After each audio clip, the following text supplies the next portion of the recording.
easily decided, and sometimes you have to ask yourself, could I have done that?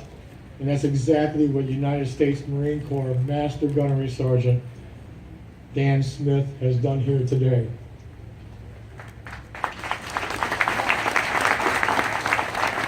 I pioneered this resolution called 21 Seconds Military Sacrifice the Fallen to honor our KIAs of war back in December of 2013, but it wasn't until this year that I actually found its final statement.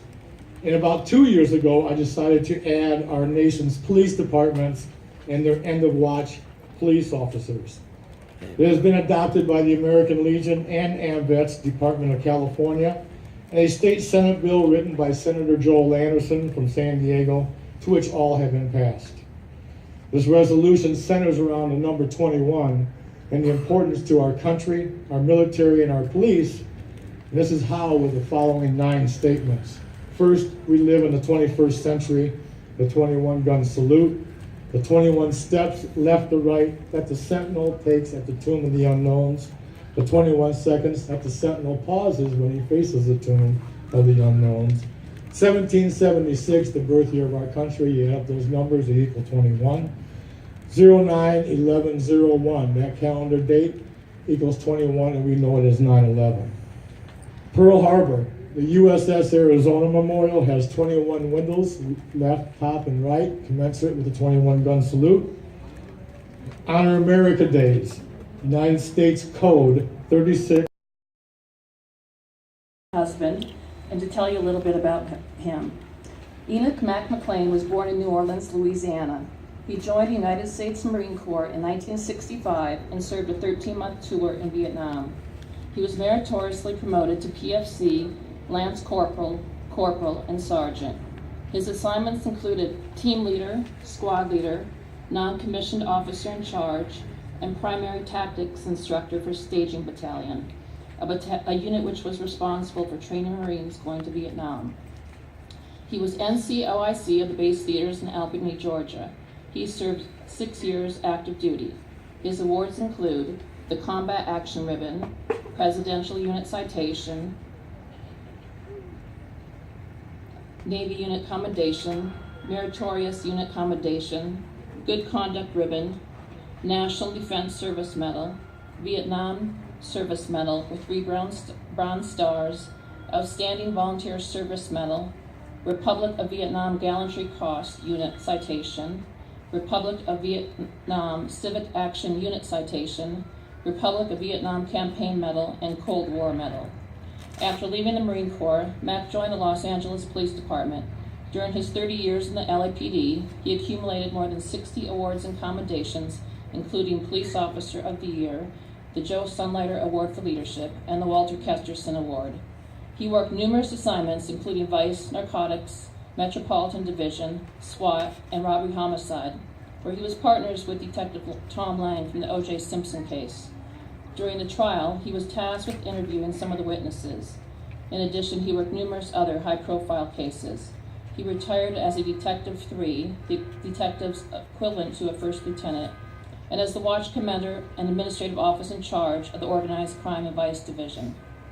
Previously, he was an alternate City Council member for the City of Moreno Valley and on the Board of Directors for Moreno Valley Ranch Community Association for 15 years, with 12 years as the president. He currently is a member of the VFW, American Legion, Marine Corps League, 2nd Marine Division Association, Montford Point Marine Association, 3rd Battalion, 3rd Marine Regiment Association, Marine Corps Association, and the Elks. Mack is the team captain and president of Semper Fi No. 1 Memorial Honor Detail, an all-Marine Memorial Honor Detail with over 100 members. They have rendered honors for more than 4,200 veterans here at the Rvsd National Cemetery. He has been involved with the unit since 1998 and president since 2001. As president, he founded FLAG, which stands for Freedom, Liberty, and Glory. This team is part of Semper Fi 1, and its purpose is to educate youth on respecting the American flag. His most recent speaking engagement was at the request of the Lyford, Texas school superintendent, where he gave multiple patriotic speeches over several days. Mack is past president of the Inland Koi Society, an organization formed to promote the hobby of raising and showing Japanese koi fish. He is currently the Inland Koi Society representative to the national organization, the Associated Koi Clubs of America. Mac and I live in Riverside. We have 2 adult daughters, Kelly and Sabrina. Mac also has 2 adult daughters by a former marriage, Deika and Erica, a grandson Rashad, and a granddaughter Mila. Mac and I live on a ranch where he cares for his horses, chickens, doves, and koi fish. His hobbies include horseback riding and boating. Proud to introduce Mac.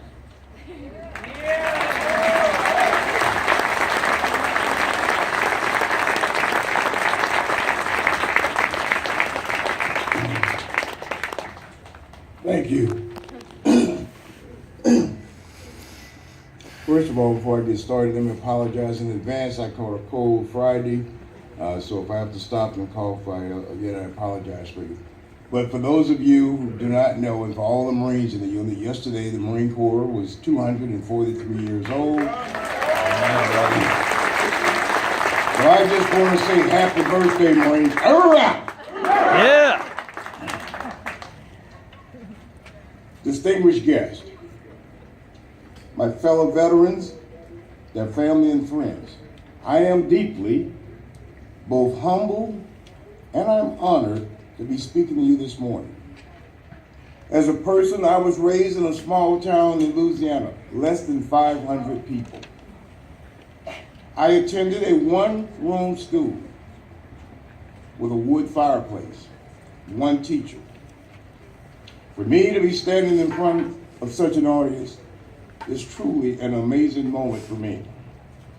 Any time that I am asked to speak to my favorite people in the world, veterans and their families, I'm extremely happy.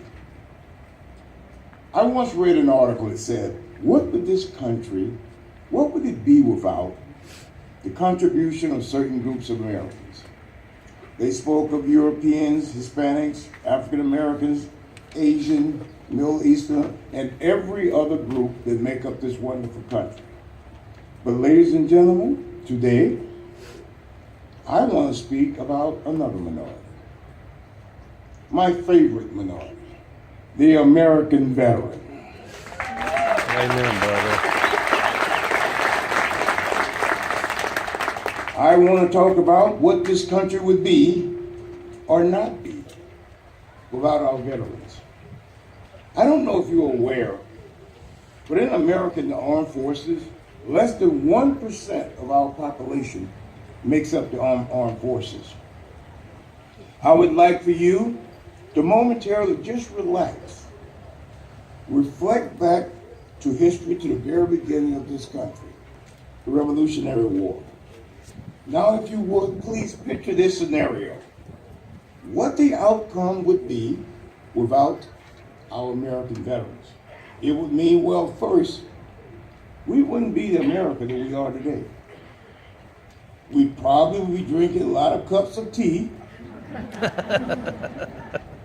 eating crumpets, and speaking with a funny accent. Spot of tea, governor. I practiced that pretty good. Not that that is a bad thing.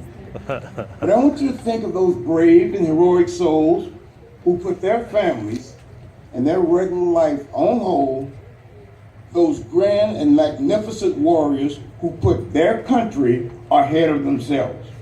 Again, I want you to reflect back to all of the millions of veterans, starting from the Revolutionary War, the Civil War, World War I, World War II, Korean War, Cold War, Vietnam War, Gulf War, Iraq War, Afghanistan War. Just think for a second of the hundreds of thousands of veterans who made the ultimate sacrifice. They gave their lives, their limbs, their emotional stability. What did they have in common? The 2 common denominators was love of country and love of freedom. Ladies and gentlemen, think about what if they never existed? What if they did not take that bold forward step? Think about the freedoms we enjoy, and I think we all agree, we sometimes take for granted. What if we had a world without American veterans? What would it be? Think about your right. We have the right to worship any religion that we want to. We could go to any church we wanted to. Heck, if we don't like it, we could form our own church. We are able to voice our opinion regardless if others disagree or not. Vote people in and out of office. For this privilege, we have to thank our veterans. Yes, sir. Thanks to our veterans, this is a country where personal motivation, initiative, and hard work are keys to how successful one can be in life in America. Sometimes I think some people in our country have no idea what the veterans in this country have done and how they have contributed to their freedom. They don't know when they're running around with their iPhones and smartphones and iPads, Facebook, Instagram, hashtag, whatever that is, that when they use these devices to freely exchange information with others, and when they surf the internet so wildly, when you're taking pictures of yourself in front of Big Bob's Hamburger or whatever it is, and you think everybody in the world wants to know that you're standing in front of a hamburger stand, and you look good doing it, I want you to think about this is a form of communication that would not be so free, if free at all, if it weren't for veterans. That's right. I hear some people joke about veterans. They ask me, hey, why do you guys always wear military baseball caps to the grocery store and restaurants? I goes, well, no, when you get old, your hair starts getting thin, the sun burns your scalp. But then I clear it up and I say, you know what? It's one word. Simply one word. Pride.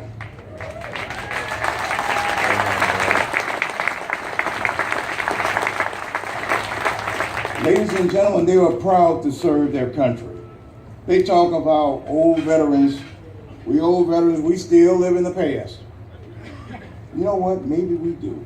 Yeah, we do. Maybe we do because we still have respect for our country and Old Glory. Amen.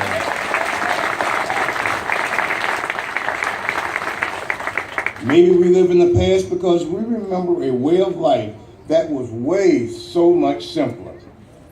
Maybe we live in the past because we still get chill bumps and tears gather so freely in our eyes when the national anthem is played. Maybe we still live in the past because we're consumed by the memories of our fallen brother and sister veterans who gave their all for this country. Maybe we still live in the past because we're haunted by the carnage of the wounded and dead that prevents us from having a full night of sleep. Maybe we still live in the past because we still feel that this country, right or wrong, is still the greatest country in the world. Amen, brother.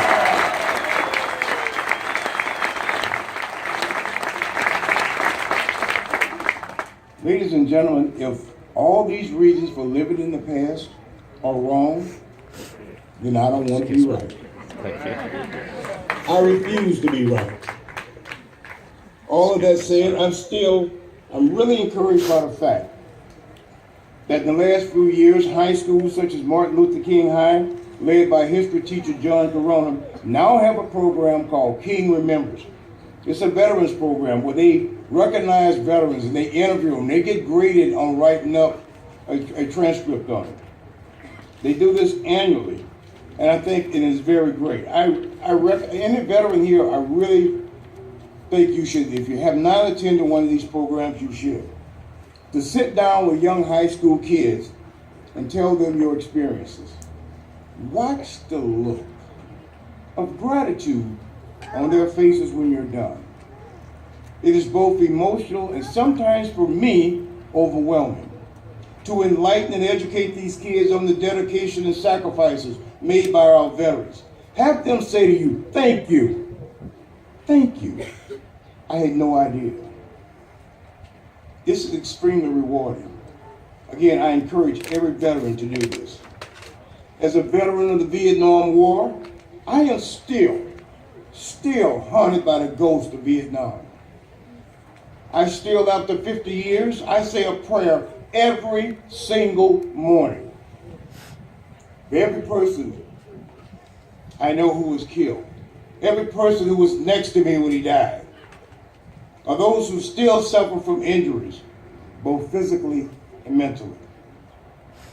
In my yard, I have an American flag with a granite monument at the base of the pole. The monument has an inscription in memory of the 630 Marines that died in my Vietnam unit. 630. 3rd Battalion, 3rd Marine Regiment. I have this monument there. For you see, I never want to forget them or what they died for. I want to remember every detail, every face, if not their name. Every time I drive into my driveway or leave my driveway, it is the first thing I see, in and out. I have to look at that monument. It constantly reminds me of the sacrifices and the sacrifices of their family. By remembering them, I honor every veteran who was killed either physically or emotionally during their service to their country. I have been asked, and sometimes I've been criticized. I've taken a lot of criticism for being too patriotic. My answer to my critics is, maybe you haven't watched your friend die on a battlefield That's right. and fully convince yourself that they died for a great cause. That they died for something bigger than themselves. I say to these naysayers, rather than idolizing athletes, music bands, singers, and actors, maybe you should try idolizing your country and your veterans. Amen, brother.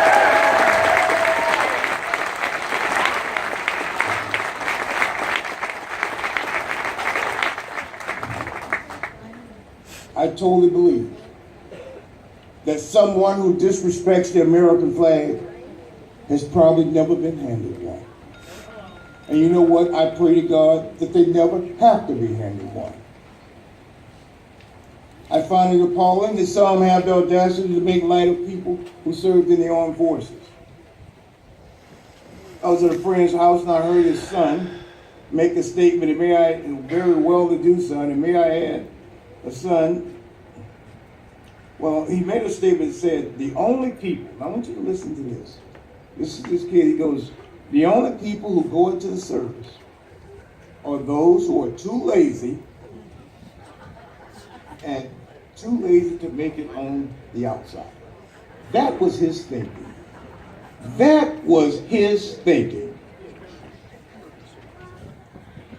I say to people who think like this, shame on you. Shame on you. You lie in a bed of apathy. You cover yourself and you keep warm in the blanket of self-righteousness and arrogance. Yet you rely on the bravery of others who put their country on a pedestal, who entered the arena of combat, so that you can have the freedom to criticize those very people who provide comfort, protection, and your freedom. That freedom that you so readily enjoy. You enjoy it. Or you relish in it. You wallow in it. But yet you take it for granted. In other words, you're taking a free handout without giving a slight consideration where it came from. Or to take a minute during the national anthem to say thank you. Just a second. Say to yourself, thank you for those who gave it to you. Now, I used to whine about this all the time. I won't say whine, but I was concerned about it. My wife used to get on me. Every time I go to my kids' athletic programs, I would see people not putting their hands over the heart, and I'd get upset over it. So my wife said something one day that stuck in my mind. She said, maybe they're not, it's not that they're non-patriotic, maybe they just don't know any better. So I thought about that, and I go, you know what, maybe you're right.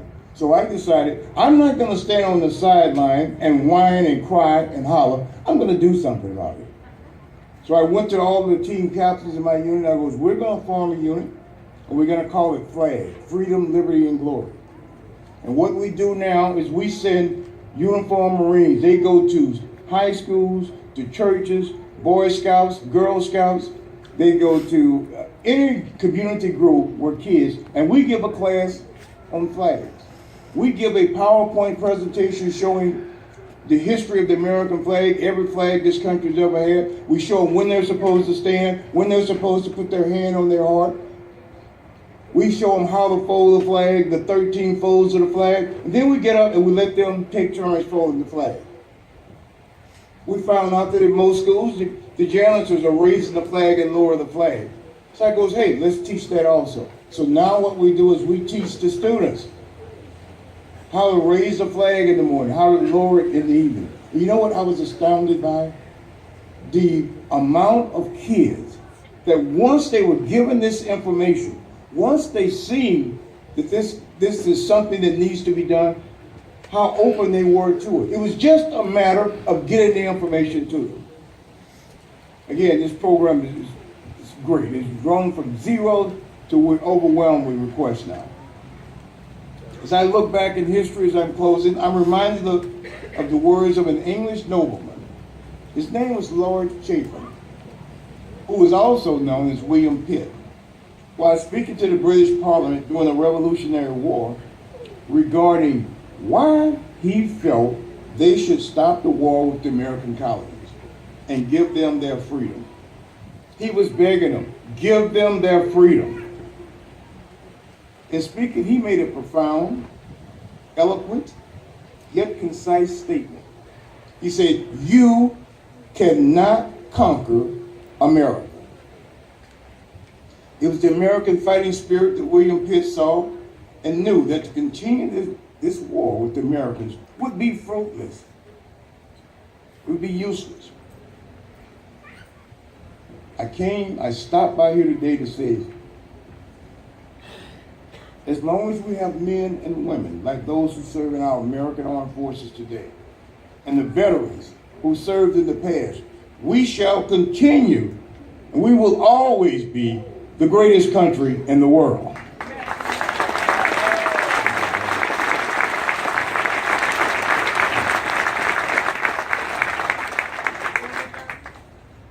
I have a staunch warning for our adversaries.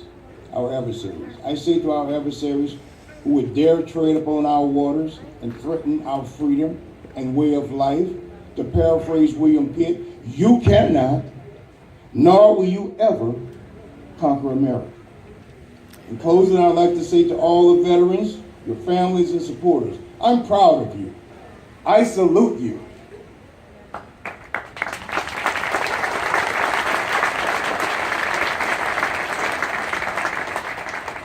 And I am happy to say that we are members of the greatest fraternity in the world, that of American veterans. Thank you, veterans, families and friends. God bless you. God bless America. Semper Fidelis. Thank you.